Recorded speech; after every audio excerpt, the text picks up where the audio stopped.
ऐन उन्हाळ्यात राज्यावर अवकाळी पावसाचं सावट गडद झालंय। मध्य महाराष्ट्र आणि मराठवाड्यात वादळी पावसाला सुरुवात झाली आहे। सोमवारी पुण्यासह काही ठिकाणी गारपिटीने तडाखा दिलेला आहे।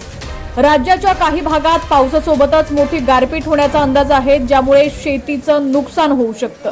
पुढील 3 तासात मेघगर्जना, विजांचा कडकडाट, राज्यात अनेक ठिकाणी पावसाची शक्यता वर्तवण्यात आलेली आहे। ताशी 30 ते 40 किलोमीटर वेगाने वारे वाहण्याची शक्यता असल्यानं अनेक भागात येलो अलर्ट देण्यात आलाय। लातूर, परभणी, नांदेड आणि हिंगोली जिल्ह्यात काही ठिकाणी हलक्या ते मध्यम पावसाचा अंदाज पुणे हवामान खात्यानं वर्तवला। नागरिकांनी सतर्क राहून आवश्यक ती खबरदारी घ्यावी असं आवाहन सुद्धा करण्यात आलेलं आहे।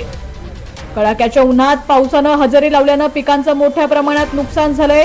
शेतकऱ्यांच्या डोळ्यासमोर भाजीपाला आणि फळं मातीमोल झालेली आहेत, त्यामुळे बळीराजा संकटात सापडलाय। अवकाळीच्या फटक्यानं राज्यात 63,000 हेक्टरवरील पिकांचं नुकसान आकडा वाढण्याची शक्यता आहे। राज्यात मार्च मधील अवकाळी पाऊस, वादळी वारे आणि गारपिटीमुळे सुमारे 62,969 हेक्टरवरील शेती व फळ पिकांचं मोठं नुकसान झालंय।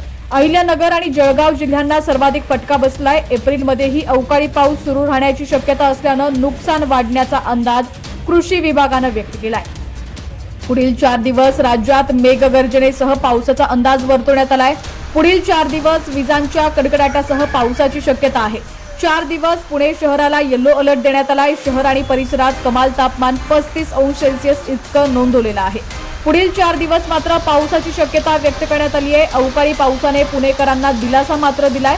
अनेक ठिकाणी पावसानं झोडपून सुद्धा काढलंय। पावसामुळे पुण्यात मोठ्या प्रमाणात वाहतूक कोंडी निर्माण झाली। पुण्यात 40 पार तापमानानंतर सोमवारी मेघगर्जना व वादळी वाऱ्यासह अवकाळी पावसानं हजेरी लावली आहे। यात पाषाणमध्ये 46 तर लोहगाव इथं 38 मिलीमीटर पावसाची नोंद झाली आहे। तर काही भागात गारांचा वर्षाव झाल्यानं 14 ठिकाणी झाडपडीच्या घटना घडलेल्या आहेत। परिणामी वाहतूक कोंडी आणि दुचाकी घसरण्याच्या घटना घडलेल्या आहेत। दरम्यान येत्या काही दिवसात काही ठिकाणी ढगफुटी सदृश्य सुद्धा पाऊस कोसळण्याचा अंदाज आहे, त्यामुळे शेतकऱ्यांनी पावसाचा अंदाज घेऊनच आपल्या पुढच्या कामाचं नियोजन करावं। आता राज्यातील तुमचा जिल्हा कोणता आणि तुमच्या जिल्ह्यात हवामानाची काय स्थिती आहे ती सुद्धा आम्हाला कमेंटच्या माध्यमातून नक्की कळवा।